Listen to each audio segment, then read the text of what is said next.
पहला सवाल है सर कि क्या यूएस से वीज़ा के लिए बैंक स्टेटमेंट ज़रूरी है और यूएस से वीज़ा का प्रोसेस टाइम क्या है। अगला सवाल है यूएस से वीज़ा कहाँ से अप्लाई करें और जल्दी अपॉइंटमेंट कहाँ से मिल रही है। ठीक है सर, एक सवाल है कि यूएस से वीज़ा मिलने के बाद एंट्री की क्या गारंटी है। सवाल था कि तुर्की वीज़ा स्पॉन्सरशिप के लिए क्या डॉक्यूमेंट चाहिए और इसका क्या प्रोसेस है। बिस्मिल्लाहिर्रहमानिर्रहीम व तुइज़्ज़ु मन तशा व तुज़िल्लु मन तशा। अस्सलाम वालेकुम। उम्मीद करता हूँ सब देखने वाले खैर खैरियत से होंगे। आज हम फिर कुछ इंपॉर्टेंट क्वेश्चंस हैं जिस पे बात करेंगे। मेरे साथ हमेशा की तरह जुनेद साहब मौजूद हैं। इन्होंने काफ़ी क्वेश्चंस इकट्ठे किए हुए हैं, तो मैंने कहा कि आपको इस पे जो है ना वो कुछ आंसर्स दे दें। जी जुनेद साहब शुरू कीजिएगा। पहला सवाल है सर कि क्या यूएस से वीज़ा के लिए बैंक स्टेटमेंट ज़रूरी है और यूएस से वीज़ा का प्रोसेस टाइम क्या है। सर देखिए, यूएस का जो वीज़ा है ना उसके लिए बैंक स्टेटमेंट ज़रूरी नहीं है। यूएस वीज़ा जो अप्लाई करते हैं जिसको B1 B2 वीज़ा कहा जाता है, वो 5 ईयर का मल्टीपल एंट्री वीज़ा मिलता है। उसके लिए एक फॉर्म होता है जिसको DS-160 कहा जाता है, वो फिल किया जाता है। उसमें सिर्फ आपकी डिटेल्स चाहिए होती हैं, आपके पासपोर्ट के अकॉर्डिंग की जितनी भी डिटेल्स हैं, आपकी FRC की डिटेल है, आपकी बैंक की स्टेटमेंट की जो अकाउंट डिटेल्स हैं, यानी कि उसमें आपको कोई स्टेटमेंट्स वगैरह अटैच करने की ज़रूरत नहीं होती। उसमें कोई भी डॉक्यूमेंट अटैच नहीं होता, सिर्फ एक फॉर्म होता है, वो फिल करके आपने सबमिट कर देना होता है और उसके बाद आपका इंटरव्यू होता है। इंटरव्यू के दौरान जो है फिर आपके केस को देखा जाता है और आपको जज किया जाता है कि आपको उन्होंने वीज़ा देना है कि नहीं देना, और उसका प्रोसेसिंग टाइम जो है वो ऑन द स्पॉट है। मींस ये है कि अगर उन्होंने यूएस ने आपको वीज़ा देना है तो आपसे पासपोर्ट कलेक्ट कर लेंगे, अगर आपको वीज़ा नहीं देना तो वहीं आपको रिफ्यूज़ करके पासपोर्ट आपको दे देंगे। और जब आपसे पासपोर्ट कलेक्ट कर लेते हैं तो इसका मतलब है आपको 100% वीज़ा मिलना है और 15 डेज़ के अंदर जो है ना वो आपको आ जाता है पासपोर्ट पे वीज़ा स्टैंप होके।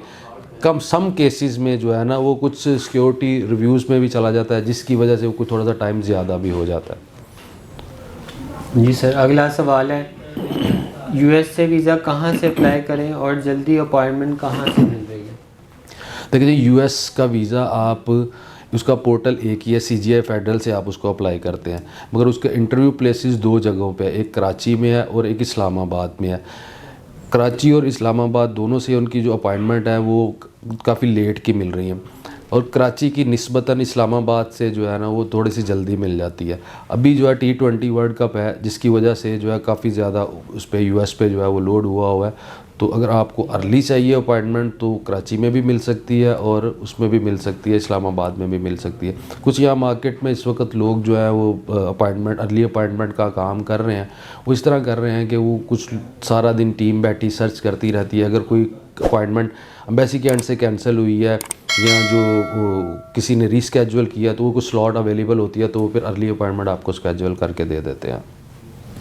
ठीक है सर, एक सवाल है कि यूएस से वीज़ा मिलने के बाद एंट्री की क्या गारंटी है। एंट्री की देखिए जी, गारंटी जो है वो किसी चीज़ की भी नहीं होती, ये एक चीज़ को आप क्लियर कर लें। कभी तो कई दफ़ा ये होता है कि लोग हमसे वीज़ाज़ के बारे में भी पूछ रहे होते हैं कि जी हमें इसकी क्या गारंटी है या इसकी क्या गारंटी है। आपको पासपोर्ट आपके अगर डॉक्यूमेंटेशन सारी पूरी है और आपको इमिग्रेशन जो है इमिग्रेशन ऑफिसर आपसे जो है मुतमईन है तो आपको बिल्कुल उस पर कोई प्रॉब्लम नहीं होगी। अक्सर ये भी होता है कि जापान एयरपोर्ट पे भी लोग जाते हैं तो वहाँ पे जो है वो लोग जो है डॉक्यूमेंट्स प्रॉपर नहीं लेके, जैसे होटल बुकिंग कंफर्म नहीं लेके जाते, वो जो है वो पेड होटल उन्होंने नहीं लिया होता। वो जब जापान इस मामले में बड़ा सख्त है, वो जब वहाँ पर जाते हैं वो होटल बुकिंग उनको शो करते हैं, वो होटल को कॉल करके कन्फर्म करते हैं, वो पेड बुकिंग नहीं निकलती, वो आपको वहाँ से डिपोर्ट कर देते हैं। इसी तरह यूएस के भी हवाले से ये है कि उसमें आपको गारंटी कोई भी बंदा किसी चीज़ की नहीं दे सकता कि जी 100% आपको जो है वो वहाँ से जो है वो क्लियर कर देंगे या आपको 100% वहाँ से डिपोर्ट कर देंगे। वो वीज़ा ऑफिसर की सेटिस्फेक्शन पे है, वो आपका पासपोर्ट देखेगा, आपसे बात करेगा, आपका पर्पस जानेगा। अगर वो सेटिस्फाइड है तो वो आपको एयरपोर्ट क्लियरेंस दे देगा, अगर नहीं है तो फिर आपको वहाँ से वो वापस भेज दिया जाता है। ठीक है, इसमें अगर आप कोई भी बंदा कहे कि हम आपको ये गारंटी देते हैं, ऐसा कुछ नहीं होता। मगर मेजॉरिटी केसेस में जो है ना वो वहाँ से वापस नहीं होता, वो बंदे को वहाँ से एंट्री मिलती है। पहले ही जब वीज़ा दिया जा रहा होता है ना, यूएस जब वीज़ा दे रहा होता है तो बहुत सी आपकी इन्वेस्टिगेशन ऑलरेडी कर चुका होता है। ठीक है ना, फिर भी जो है कुछ अगर इन्वेस्टिगेशन वो सिर्फ आपकी इमिग्रेशन पे आता है। जब वो आपको वीज़ा देते हैं तो इसका मतलब है वो काफ़ी हद तक सेटिस्फाइड हैं कि आप जाएंगे, जाके वापस आ जाएंगे, और इसलिए वो आपको वीज़ा दे रहे हैं। तो उसमें चांसेस आपके एंट्री के ज़्यादा होते हैं। हाँ, कोई प्रॉब्लम ऐसी वहाँ पे एयरपोर्ट पे आ जाती है, कोई चीज़ ऐसी उनके सामने आ जाती है, आपकी बिलोंगिंग्स में कोई चीज़ ऐसी सामने आ जाती है, कोई इस तरह का मामला आ जाता है जिसकी वजह से वो आप पे डाउट में आ जाते हैं, वो आपको भेज देते हैं वापस। अब अक्सर ऐसा भी 1-2 केसेस ऐसे भी हमारे सामने आए हैं कि आप लोग यहाँ पे इंटरव्यू के दौरान भी कुछ लोग जो हैं वो ये बता देते हैं, आप उनसे इंटरव्यू वाला में पूछा जाता है कि जी आप वहाँ किसी को जानते हैं, ठीक है। यहाँ एयरपोर्ट पे आपको पूछा जाता है कि जी आपका यहाँ पे कोई है जिसको आप जानते हैं। अगर आपने उसमें लिखा हुआ है हाँ जी मेरा कोई जानने वाला है, वो उनके पास रिकॉर्ड है और डिटेल है, वो फिर आपसे डिटेल मजीद लेते हैं, चाहे वो क्या करता है, कब से रह रहा है। और आपने कहा जी आपने फॉर्म में लिख दिया कि है और आपने वैसे बता दिया कोई जानने वाला नहीं है, तो वहाँ थोड़ा सा डाउट में आ जाते हैं, ठीक है। जब आपकी चीज़ें मिसमैच होती हैं ना, तो उसमें फिर ये ज़ाहिर हो रहा होता है कि आपकी इंटेंशन गलत है, आपने जो है ट्रुथफुली चीज़ों को बता नहीं रहे, कुछ चीज़ हाइड करें। जब आपकी इंटेंशन गलत है इसका मतलब है आपका इरादा भी गलत होगा। वो ये सोच के जो है ना फिर आपको वहाँ से एंट्री की प्रॉब्लम जो है वो क्रिएट हो जाती है। जी दोबारा अगला क्वेश्चन क्या था? जी सवाल था कि तुर्की वीज़ा स्पॉन्सरशिप के लिए क्या डॉक्यूमेंट चाहिए और इसका क्या प्रोसेस है? तुर्की है या कोई भी है, उसमें स्पॉन्सरशिप के डॉक्यूमेंट्स एक ही होते हैं, ठीक है। अब बात ये आ जाती है कि इनविटेशन और स्पॉन्सरशिप में ये आ जाता है कि आप इनविटेशन अगर मंगवा रहे हैं तो इनवाइट आपको कौन कर रहा है, वहाँ से कोई आपका दोस्त रिलेटिव कोई कंपनी कर रही है, स्पॉन्सर वहाँ से कौन कर रहा है, कोई दोस्त रिलेटिव कोई कंपनी कर रही है। जब वो अगर अपने सारे डॉक्यूमेंटेशन जो है स्पॉन्सरशिप के वहाँ से वो भेज रहे हैं और फिर आपके सिर्फ ट्रैवल डॉक्यूमेंट साथ अटैच होते हैं। अगर आप अपने साथ फाइनेंशियल डॉक्यूमेंट भी लगाना चाहते हैं तो वो लगा सकते हैं, अदरवाइज सिर्फ आपके फिर ट्रैवल डॉक्यूमेंट जो है अटैच होंगे। ठीक है सर, बस आज के इतने सवाल थे। चलें जी, हमारे जितने भी क्वेश्चंस थे अभी तक हमने इकट्ठे किए हुए थे वो आपको उसका उम्मीद करता हूँ कि आंसर मिल चुका होगा। और होता ही है कि देखने वालों में बहुत से लोग ऐसे होते हैं जो कुछ तो हैं न्यू लोग होते हैं, कुछ पुराने लोग होते हैं, कुछ ऐसे लोग भी होते हैं जिनके पास बहुत सी इन्फॉर्मेशन होती है। जैसे अभी मैंने बहुत सी इन्फॉर्मेशन आप लोगों को दी है, वो उनके पास ऑलरेडी है, मगर कोई ना कोई नई बात उनको सुनने को उनको ज़रूर उनके नॉलेज में इजाफा हुआ होगा। बहुत से लोग हमारे साथ ऐसे भी जुड़ते हैं जो बिल्कुल न्यू होते हैं, तो उनके लिए हमें ज़रा बेसिक चीज़ों को साथ ऐड करना पड़ता है। अक्सर लोग ये भी कह देते हैं, हमें कह देते हैं कि जी ये इन्फॉर्मेशन हमारे पास ऑलरेडी है, आपके पास वो इन्फॉर्मेशन है, मगर जो नया जुड़ रहा है उसके कुछ लोग तो ऐसे भी उनको ये भी नहीं पता होता कि FBR क्या है, यहाँ रजिस्ट्रेशन कहाँ पे होनी है। तो इसलिए हम साथ थोड़ा सा एक ओवरव्यू और उसमें दे देते हैं कि ये डॉक्यूमेंट साथ रिक्वायर होते हैं। आपको मज़ीद कोई इन्फॉर्मेशन चाहिए, जैसे अभी UK का हमारा ग्रुप टूर जा रहा है, ठीक है, उसकी इन्फॉर्मेशन चाहिए। अभी दूसरी अपॉर्चुनिटी जो एक बहुत अच्छी है वो ये है USA की है, T20 वर्ल्ड कप की है, ठीक है।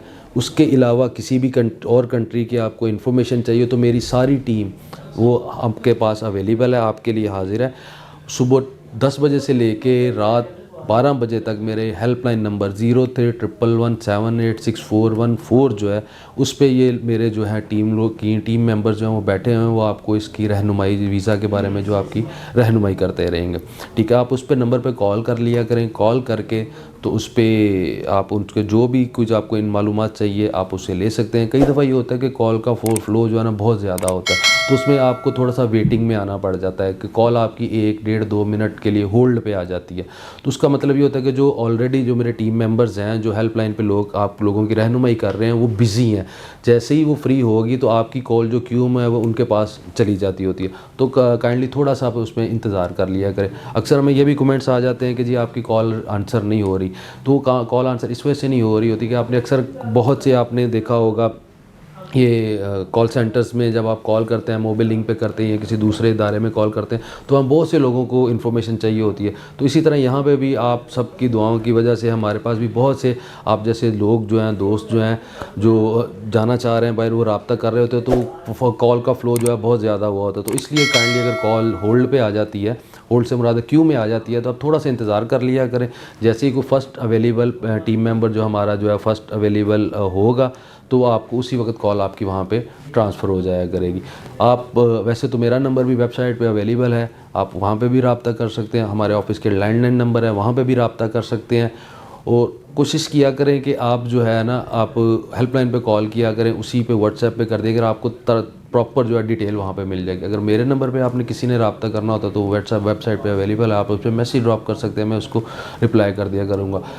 असल में हमारे यहाँ पे जो है ना अल्हम्दुलिल्लाह बहुत ज़्यादा जो है वो कस्टमर्स और फ्लो बहुत ज़्यादा होता है, तो इसमें हर बंदे को जो है ना फिर प्रॉपरली मैं पर्सनली जो है वो रिप्लाई करना मेरे लिए थोड़ा सा मुश्किल हो जाता है। ठीक है, तो इस बात को थोड़ा सा लोग जो हैं वो नाराज़ भी हो जाते हैं कि आप रिप्लाई नहीं कर पा रहे, मगर होता ही है कि जब भी टाइम फ्री मिलता है सारा दिन में, अगर टीम मीटिंग्स हैं, बहुत से लोग आ रहे होते हैं, कुछ लोग पाकिस्तान के मुख्तलिफ शहरों से, एबटाबाद मनसरा से भी आ रहे होते हैं, तो फिर अगर एक बंदा इतना सफ़र करके आया तो हमें चाहिए कि हम उसकी बात बड़े अच्छे से और तरीके से सुने।